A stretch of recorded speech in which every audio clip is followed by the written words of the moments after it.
Hello दोस्तों, क्या हालचाल। आशा करता हूँ सब बढ़िया ही होगा। तो मैं अश्वनी कुमार फिर से एक इस खूबसूरत से चैनल बुद्धा स्टडी में आपका स्वागत करता हूँ। Wait for 1 minute. हाँ, इट्स ओके। मैं जस्ट देख रहा था वीडियो ऑन हो गया कि नहीं, रिकॉर्डिंग ठीक है। अच्छा, एक और चीज़ कि ट्रिग्नोमेट्री हमने पढ़ लिया कि बहुत सारी चीज़ें पढ़ा कि हमने पढ़ा कि एंगल्स क्या होता है। एंगल में पढ़ा कि एक्यूट एंगल क्या होता है, ऑब्ट्यूस एंगल क्या होता है। फिर हमने देखा कि राइट एंगल ट्रायंगल क्या होता है। फिर उसके बाद एंगल्स में हमने पढ़ा कि उसकी यूनिट होती है तो क्या होती है, जैसे रेडियन होता है, मिनट होता है, सेकंड होता है और डिग्री होता है। हमने ये भी देखा कि जो रोटेटिंग लाइन होती है जब एक चक्कर पूरा करती है तो उसे डिग्री में 360 डिग्री होता है, जबकि रेडियन में 2 पाई रेडियन होता है। तो इसको इक्वल करके हमने एक रेडियन में डिग्री की वैल्यू कैलकुलेट किया जो कि होता है 57.3 डिग्री। एक रेडियन में उतना होता है। अच्छा, ये सारी बातें देख ली थी। और हमने ट्रिग्नोमेट्रिक रेशियो उसके बाद सीखे थे। साइन थीटा क्या होता है, कॉस थीटा क्या होता है, टैन थीटा क्या होता है। ये सब सारी बातें हम लोग जब सीखा तो आगे बढ़े तो मैं एक चीज़ समझाना चाहता हूँ। आज क्या समझाऊंगा, इधर देखो। मैंने एक ट्रायंगल बना रहा हूँ, राइट एंगल ट्रायंगल है, ये 90 डिग्री है, ये एंगल थीटा है, ठीक है। अच्छा, अगर मान लो मैं टैन थीटा निकालना चाहता हूँ, टैन थीटा की वैल्यू। एक बात बताओ आप, टैन थीटा की कुछ भी वैल्यू हो, वो फॉर्मूला क्या होता है, परपेंडिकुलर बाई बेस होता है। तो टैन थीटा की वैल्यू, एक चीज़ याद रखना, किस बात पर डिपेंड करता है। टोटली अगर मैं बोलूँ परपेंडिकुलर पे डिपेंड करता है, हाँ सर डिपेंड तो करता है क्योंकि फॉर्मूला आ रहा है। तो क्या बेस पे भी डिपेंड करता है, हाँ, लेकिन ओवरऑल सिर्फ परपेंडिकुलर या सिर्फ बेस पे डिपेंड नहीं करता, वो ओवरऑल इनके रेशियो पे डिपेंड करता है। कभी कभी ऐसा हो सकता है कि परपेंडिकुलर बढ़े और उसी रेशियो से बेस भी बढ़े। जैसे समझाता हूँ, जैसे मैं करता हूँ, इस साइड को बढ़ा देता हूँ, बढ़ा दिया, इसको भी बढ़ा दिया और ये मैंने फिक्स कर दिया। अब ध्यान देना, आपको लग रहा होगा कि पहले परपेंडिकुलर ये था, बाद में परपेंडिकुलर बढ़ गया। उस रेशियो से बी भी तो पहले ये था, बाद में बेस बढ़ भी गया। तो परपेंडिकुलर बढ़ा, बेस बढ़ा, दोनों बढ़ के रेशियो इस प्रकार से देंगे कि वो कांस्टेंट हो जाएगा। कांस्टेंट का मतलब ये सिर्फ और सिर्फ डिपेंड करेगा किस बात पे, डिपेंड्स ऑन, किस बात पर डिपेंड करेगा कि ये एंगल कितना है। अगर इस एंगल को बदल दिया तो परपेंडिकुलर सिर्फ बढ़ेगा, बेस नहीं बढ़ेगा। दूसरा एग्जांपल देता हूं, जैसे मान लो ये हमारा है, एक राइट एंगल ट्रायंगल है, ठीक है, ये थीटा है। अब सोचो थीटा को मैं बढ़ा के ये कर दिया तो अब परपेंडिकुलर बढ़ गया, पहले पी था अब इतना बड़ा हो गया, सोचो इतना बड़ा हो गया। तो परपेंडिकुलर बढ़ा लेकिन बेस सेम रहा, तो वो एंगल हमने नहीं, एंगल को चेंज किया इसलिए ऐसा हुआ। अगर मैं एंगल को चेंज ना करूं तो क्या होगा, अगर मैं किसी भी राइट एंगल ट्रायंगल में एंगल को चेंज ना करूं, किसी एक साइड को बढ़ाऊं तो बाकी सारी साइडें सेम रेशियो में बढ़ेगी। ये एक राइट एंगल ट्रायंगल की प्रॉपर्टीज होती है कि अगर इस एंगल को फिक्स किया तो ये भी तो एंगल दोनों फिक्स होंगे, ये दोनों एंगल फिक्स होंगे। अगर ये दोनों एंगल फिक्स तो ट्रायंगल के तीनों एंगल फिक्स हो गए, तो साइड अगर बढ़ाएंगे तो एक रेशियो में ही बढ़ेगा। सिमिलरली टैन थीटा पी और बी इंडिविजुअली डिपेंड करता है, लेकिन कब, जब थीटा चेंज हो रहा हो। अगर थीटा कांस्टेंट हो तो पी बढ़ाऊंगा तो बी भी बढ़ेगा, ओवरऑल ये कांस्टेंट हो जाएगा। अच्छा, कांस्टेंट का मतलब जो चेंज ना हो, इसका मतलब ट्रिग्नोमेट्रिक रेशियो, इंपॉर्टेंट बात दो, इंपॉर्टेंट, टी रेशियो मतलब कैपिटल टी करो, T ratio only depends on angle पर डिपेंड करता है। जैसे मैं समझाता हूँ, अब अगर आप साइन 0 की वैल्यू आप निकालो तो साइन 0 की वैल्यू 0 देता है। क्यों 0 देता है, अगर ये एंगल 0 हुआ है तो सोचो ये परपेंडिकुलर तो एकदम छोटा सा हो जाएगा 0। अगर ये एंगल 0 तो ये इसी लाइन पे हो रहा है। समझो ध्यान से, मान लो मैं एक राइट एंगल ट्रायंगल बनाया, अगर ये एंगल को थीटा को 0 किए तो 0 का मतलब ये जो लाइन है, ये हाइपोटेनस है, वो बेस पे ही हो जाएगा ना। तो उस केस में परपेंडिकुलर तो 0 हो जाएगा। तो साइन थीटा की वैल्यू जो होती है परपेंडिकुलर बाई हाइपोटेनस, वो तो 0 हो जाएगा ना। इसीलिए साइन 0 की वैल्यू ऑलवेज गिव 0। अच्छा, साइन 30 की वैल्यू क्या होती है, साइन 30 की वैल्यू, इसको मिटाता हूँ मैं। साइन 30 की वैल्यू क्या होती है, आपने पढ़ा ही होगा 10th में 1/2। अच्छा, वो 1/2 कहाँ से आता है, जैसे इधर देखो, मैं एक इक्विलेटरल ट्रायंगल बना रहा हूँ। इक्विलेटरल ट्रायंगल मतलब कुछ ऐसा बना देता हूँ।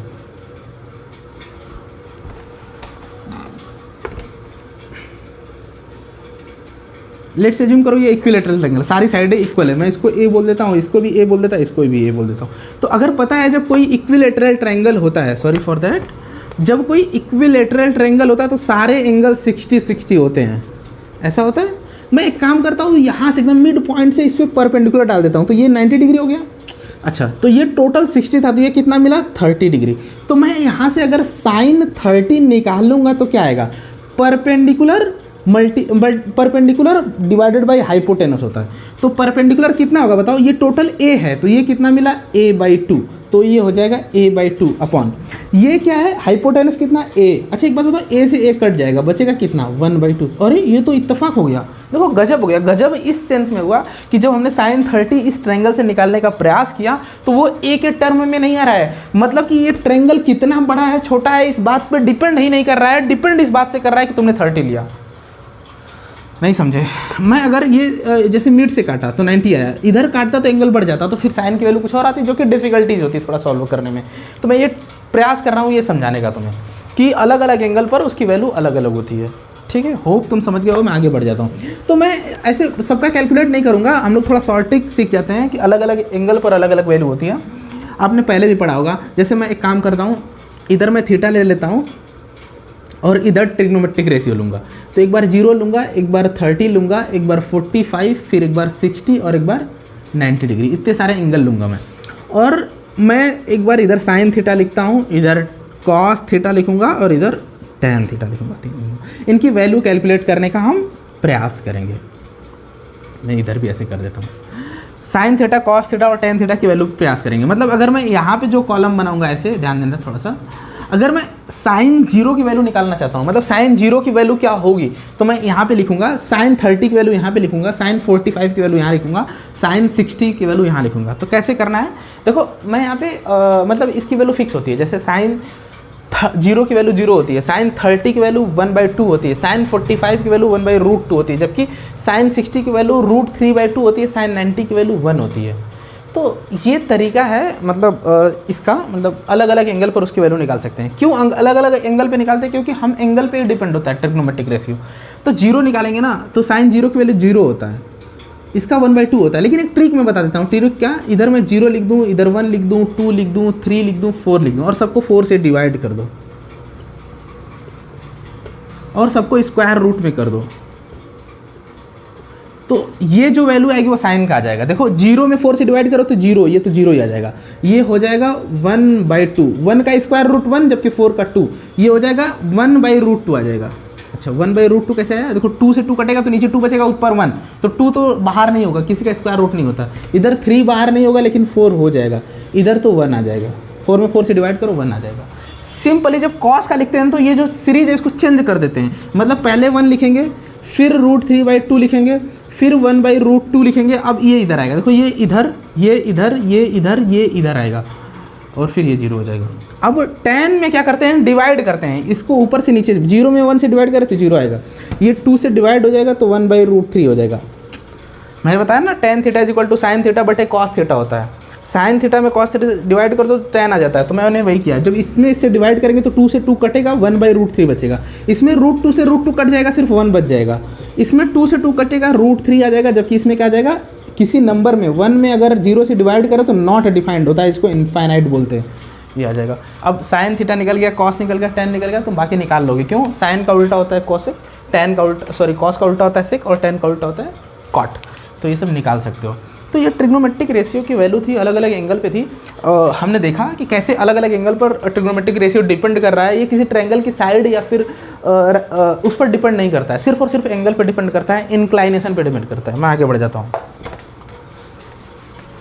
अच्छा ये पहली बात थी, इसको स्क्रीनशॉट लेके, मतलब वीडियो को रोक के, पीछे करके रोक के स्क्रीनशॉट लो। अच्छा एक इंटरेस्टिंग बात मैं बता दूँ। ठीक है सर, आपने बोला साइन 30 की वैल्यू होती है 1/2, मैं मान लिया। अच्छा साइन 40 की वैल्यू क्या होगी, अब बताओ, दिक्कत बढ़ेगी ना। साइन 40 की वैल्यू कैसे निकालें, तो देखो अलग, अब देखो 0 से लेकर 360 या फिर 0 से लेकर 90 के बीच में 90 डिजिट है, तो वो अलग अलग एंगल पे याद करना डिफिकल्ट है और उसका वैल्यू जितना सिंपल नहीं होता है। तो हम कुछ पर्टिकुलर वैल्यू ही याद करके चलना है, जैसे पर्टिकुलर वैल्यू मैंने लिख दिया था, तो इसलिए 45 के बारे में चिंता नहीं करना है आपको। चिंता क्या करना है, 0 से 360 के बीच में बहुत सारे वैल्यू हमने देखे ही नहीं, सिर्फ हम तो 0 से 90 के बीच में देखे। अगर कोई पूछ दे कि साइन 120 की वैल्यू क्या होगी तो बताओ, तो समस्या पड़ेगी ना। 120 तुमने तो पढ़ा ही नहीं है। तो यही सब पढ़ने के लिए हम हेडिंग करते हैं ASTC रूल। हेडिंग करो ASTC rule, heading ASTC rule. ASTC rule क्या कहता है, कहता है कि आप 4 क्वाड्रेंट बनाओ ठीक है सर, बना दिया। 4 क्वाड्रेंट मतलब ऐसा कुछ, ये एक्स एक्सिस वाई एक्सिस बनाओ, इसको बोलो फर्स्ट क्वाड्रेंट, इसको बोलो सेकंड क्वाड्रेंट, इसको बोलो थर्ड क्वाड्रेंट, इसको बोलो फोर्थ क्वाड्रेंट। ठीक है, ये भी बना दिया। अच्छा, उसके बाद बोलो ना कि यहाँ पे 0 डिग्री होगा और 0 से जो ज़्यादा होगा 90 से जो कम होगा इसके बीच में रखो, 90 से जो ज़्यादा होगा 180 से कम होगा इसके बीच में रखो, यहाँ 270 और यहाँ 360। ठीक है, कहने का मतलब क्या है? कहने का मतलब एक क्वाड्रेंट बना दिया। ध्यान देना थोड़ा सा, जैसे पहले नंबर लाइन पढ़े हो, नंबर लाइन बीच में 0 होता था, इधर 1 2, इधर माइनस में होता था, तो कोई बोलो 2 कहाँ होगा, तुम बोलो यहाँ होगा। लेकिन यहाँ पे ऐसा नहीं है, यहाँ पे क्वाड्रेंट है। तुमसे बोले कोई 360 क्या हो, कहाँ होगा, तो यहाँ पे होगा। कोई पूछे 40 क्या होगा या 45 कहाँ होगा, तो तुम्हें ये नहीं, पॉइंट नहीं बताना, ये बताना है कि 40 या 45 फर्स्ट क्वाड्रेंट में होगा, मतलब 120 कहाँ होगा, सेकंड में होगा, क्योंकि 180 और 90 के बीच में होता है। तुमसे अगर कोई पूछे कि 270 से कम जो होगा वो कहाँ होगा, तो इसमें होगा। समझना ध्यान से, जैसे अगर मैं बोल दूँ 5 डिग्री, 5 डिग्री किधर होगा, तो फर्स्ट में, क्योंकि 90 से ज़्यादा है, 90 से कम है, 0 से ज़्यादा है। तुमसे कोई पूछे 315, 315 डिग्री किस क्वाड्रेंट में होगा, तो 315 डिग्री फोर्थ में होगा। क्यों? क्योंकि 270 से ज़्यादा है, 360 से कम है, तो वो इस क्वाड्रेंट में आएगा। तो लोकेशन बताते हैं। अच्छा, इससे फ़ायदा क्या होता है? इससे फ़ायदा क्या होता है मैं तुम्हें बता देता हूँ। इधर देखो, ASTC रूल कहता है, उसको ASTC से लिखते हैं। फर्स्ट में A लिखेंगे, सेकंड में S लिखेंगे, थर्ड में T लिखेंगे, जबकि फोर्थ में C लिखेंगे। अब इसका मतलब क्या है? A का मतलब होता है ऑल इज पॉजिटिव। ध्यान देना, पॉजिटिव ऐसे होता है ना, पॉजिटिव ये होता है। इसको शॉर्टकट में लिखने का तरीका होता है प्लस बना के VE लिख दो, पॉजिटिव। तो इसमें ऑल इज पॉजिटिव होता है। इसमें S का मतलब क्या होता है? साइन और कोसेक, ये पॉजिटिव होते हैं, बाकी सब निगेटिव होते हैं। T का मतलब टेन और कॉट जो होते हैं पॉजिटिव होते हैं, बाकी सब निगेटिव। इसमें होता है कॉस और सेक पॉजिटिव होते हैं, बाकी सब निगेटिव। अच्छा, ये सब फालतू चीज़ें क्या मैं बता रहा हूँ, मैं समझाता हूँ, इधर ध्यान देना। अब ये एक तरीका बन गया। अब हम निकालते हैं साइन 120 की वैल्यू, 120 की वैल्यू। अच्छा, एक और चीज़ लिख देता हूँ, एक इंपॉर्टेंट चीज़, ऐसे लिख लो, इधर देखो, ऐसे लिखो। क्या लिखोगे तुम? अगर 90, ऐसे सुनो, इसका मतलब मैं समझा दूंगा, अभी टेंशन लेने की जरूरत नहीं है। 180 या 360 हो तो देर इज़ नो चेंज। इसका मतलब मैं समझाता हूँ, देर इज़ नो चेंज। अच्छा, अगर 90 या फिर 270 हो तो there should be change, there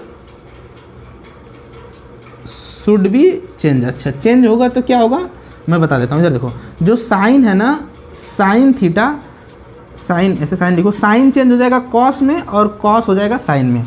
या फिर जो टेन है, टेन चेंज हो जाएगा कॉट में और कॉट चेंज हो जाएगा टेन में। अच्छा, फिर क्या होगा? फिर अगर सेक है तो सेक होगा कॉसेक में और कॉसेक होगा सेक में। ये तरीका है इंटरचेंज का। अच्छा, ये सब चीज़ें क्या लिख रहा हूँ मैं समझाता हूँ।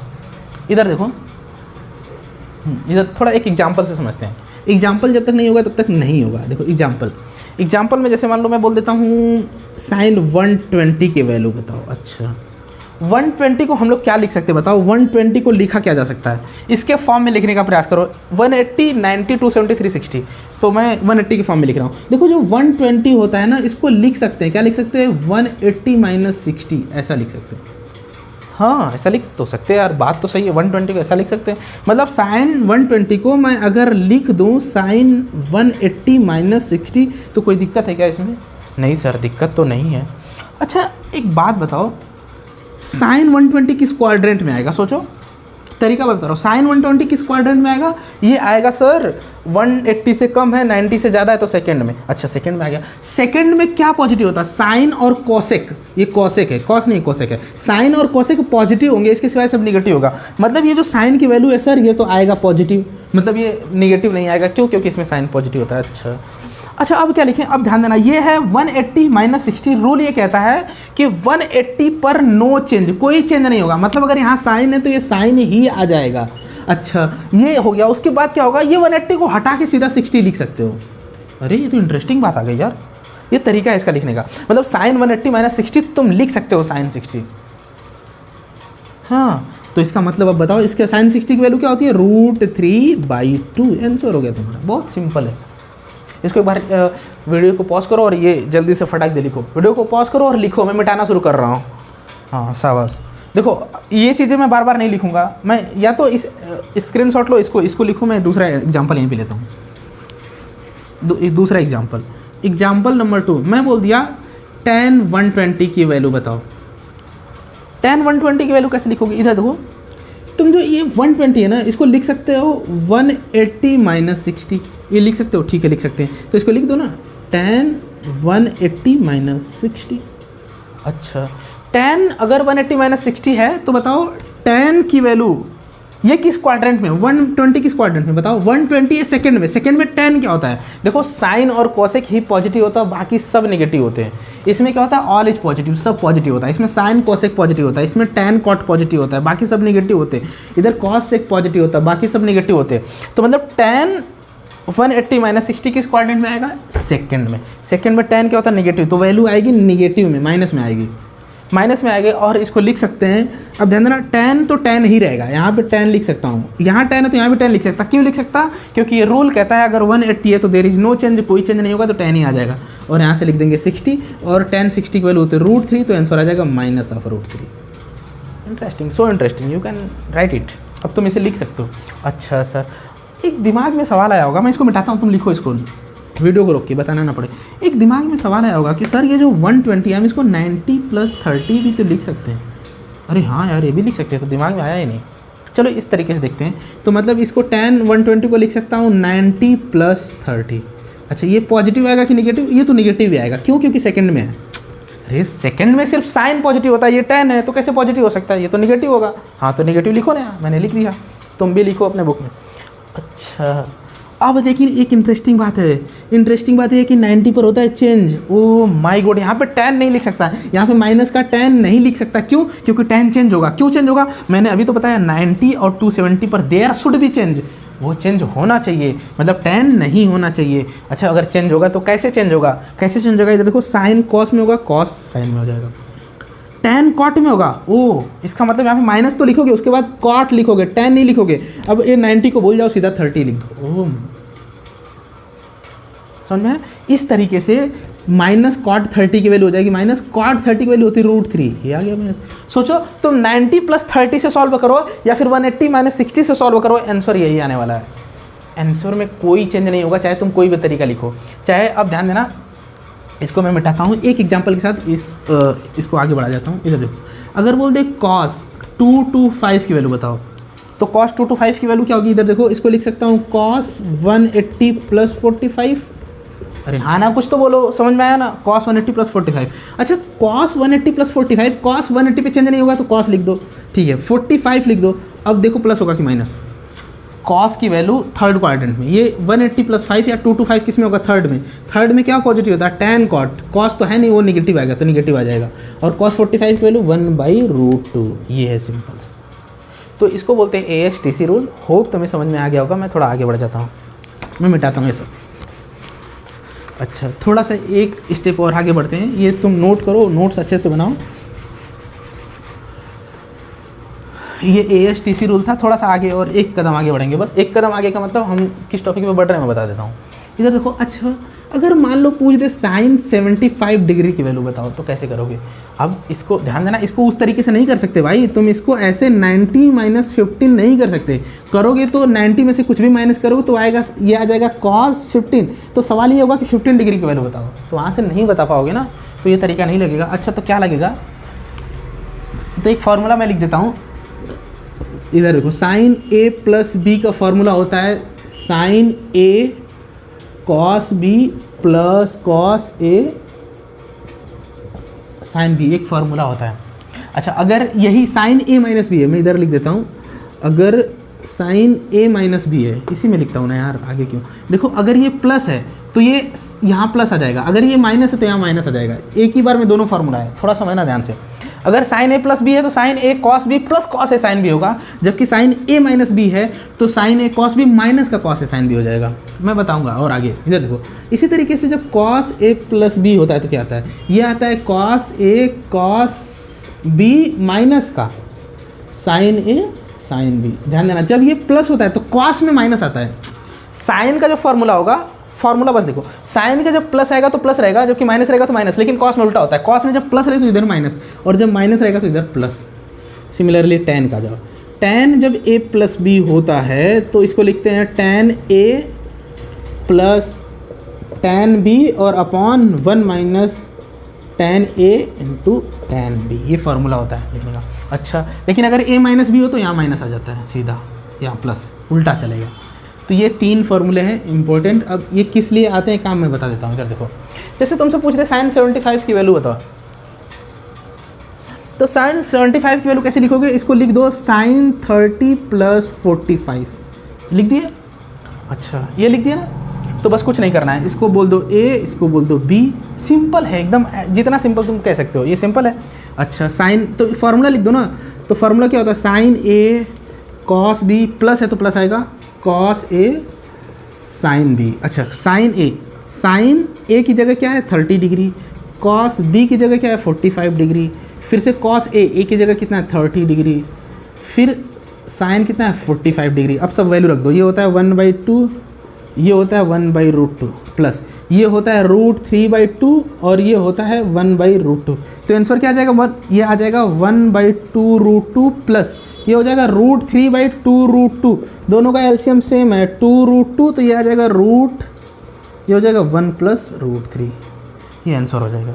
तो sin 75 की वैल्यू का आंसर निकालने का तरीका होता है, ये फार्मूला दिया है, तुम्हें कुछ करना नहीं है। 75 को A + B के फॉर्म में तोड़ना है, और वो इस प्रकार से तोड़ना है कि हमको ये 30 और 45 की वैल्यू पता हो। ऐसा नहीं तोड़ सकते तुम कि इसको 33 तोड़ दो और उसको तोड़ दो 42, तो ऐसा नहीं तोड़ सकते तुम, ये सब ध्यान देना। वही तोड़ना है उसी फॉर्म में ब्रेक करना है जिसकी वैल्यू तुम्हें पता हो। तो साइन जो 75 की वैल्यू होती है 1 + √3/2√2 होता है।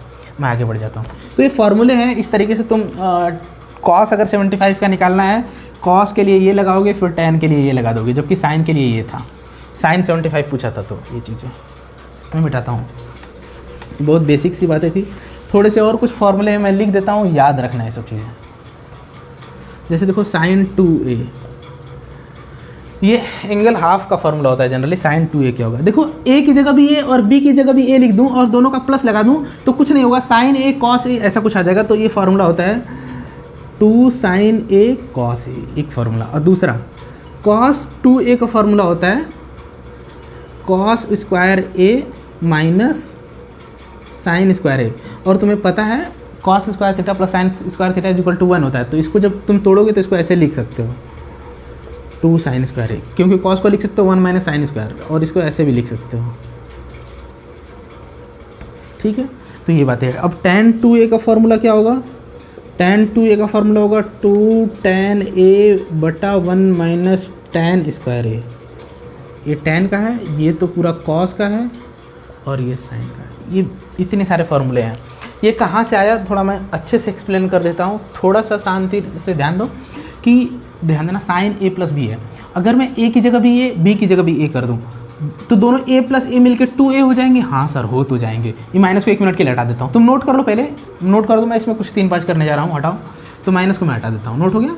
देखो साइन a + a कितना होगा? 2a, और b की जगह भी a कर दिया। तो देखो ये साइन a, ये भी cos a बनेगा, ये भी cos a है, ये भी साइन a बनेगा। तो cos a sin a मिलकर 2 cos a 2 sin a हो जाएगा। सिमिलरली अगर मैं ये भी इसको माइनस को हटा दूँ 1 मिनट के लिए, तो ये माइनस रहेगा, ये प्लस हटेगा। तो cos 2a = cos a into cos a आएगा, क्योंकि b की जगह भी मैंने a कर दिया। तो cos square a minus sine square a, ये बन जाएगा। अब तुम सोच के देखो, हमने पढ़ा है ना cos square a plus sine square a = 1 होता है। ये तो पढ़े हो ना? अरे cos square theta plus sine square theta = 1 होता है ना। तो अगर मैं cos स्क्वायर a की वैल्यू निकालूँ तो 1 - sin स्क्वायर a होगा। तो इसकी जगह जब 1 - sin स्क्वायर a और माइनस sin स्क्वायर a और ये sin स्क्वायर a मिलके और इसके साथ वाला मिलके 2 दे देंगे। और उसी प्रकार से अगर साइन को ब्रेक करूँगा तो इधर ये आ जाएगा। tan 2a में क्या होगा? अगर मैं इसको माइनस को हटा दूँ 1 मिनट के लिए, तो सोचो इसकी जगह a रख दिया, तो ये भी a भी a, tan a मिलकर 2 tan a हो जाएंगे। सिंपल है, बहुत सिंपल है। मैं आगे बढ़ता हूँ। ये बहुत बेसिक फार्मूले थे, ये सब चीज़ें याद रखना। अब मैं आगे बढ़ जाता हूँ।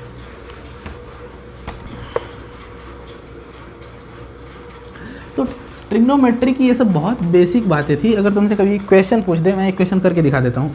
अगर तुमसे पूछ दे कि चलो सर tan 75 की वैल्यू बताओ, तो क्या करोगे? एक काम करो, इसको ऐसे पहले तोड़ दो। देखो ये वो वाला ASTC रूल यहाँ नहीं लगेगा। ASTC रूल तब लगेगा जब इसको ब्रेक कर पाएँ अलग टर्म में। देखो हमको यहाँ इसके लिए अगर मैं ब्रेक करूँ तो 90 - 15 होता है, तो सवाल अभी है कि 15 की वैल्यू नहीं पता ना, तो ऐसा नहीं कर सकते। तो क्या करें सर, क्या करें, A+B का फॉर्मूले के बारे में सोचो। क्या सोचोगे, इधर 30 और प्लस इधर 45 सोच लो। ये सोचोगे तो देखो ऐड करने पर 75 आ जाएगा। अब एक काम करो, इसको बोलो A, इसको बोलो B, तो tan A + B का फॉर्मूला लगाओ। क्या होता है, tan A + tan B 1 - tan A × tan B। अच्छा, tan A की वैल्यू कितना है, 30। अच्छा, प्लस B की वैल्यू 45। अच्छा, 1 - tan A की वैल्यू 30, tan B की वैल्यू 45। अच्छा, चलो अब सॉल्व करो। tan 30 की वैल्यू क्या होती है, 1/√3 प्लस tan 45 की वैल्यू बोलो 1 होता है। मैं थोड़ा फास्ट कर रहा हूँ, मुझे पता है, क्योंकि ये बहुत बेसिक बात है। ये 1 माइनस इसकी वैल्यू क्या होती है, 1/√3 और इसकी वैल्यू 1 होती है। तो मिला क्या, मिला सर, इसको सॉल्व करो, 1 इधर मल्टीप्लाई करो तो ये हो जाएगा 1 + √3 डिवाइडेड बाई √3। ऊपर वाला, नीचे का देखो, ये तो 1 हो जाएगा मल्टीप्लाई करने पर, तो ये आ जाएगा √3 - 1/√3। अच्छा, ये √3 से √3 कैंसिल हो रहा है। देखो √3 से √3 कैंसिल, तो बचा क्या, तो यहाँ से बचा tan 75 की वैल्यू 1 + √3 - 1। ये चीज़ है, इसको ऊपर √3 + 1 भी लिख सकते हो, √3 + 1। इसको रेशनलाइज भी कर सकते हो, थोड़ा सा और इजी हो जाएगा, रेशनलाइजेशन कर सकते हो। ठीक है, बेसिक बात थी ट्रिग्नोमेट्री, यहीं पर मैं फिनिश करता हूँ। होप आपको सब समझ में आया होगा। अब नेक्स्ट चैप्टर जो आने वाला है वो कोऑर्डिनेट ज्योमेट्री से लेके आएगा। Thank you for watching this.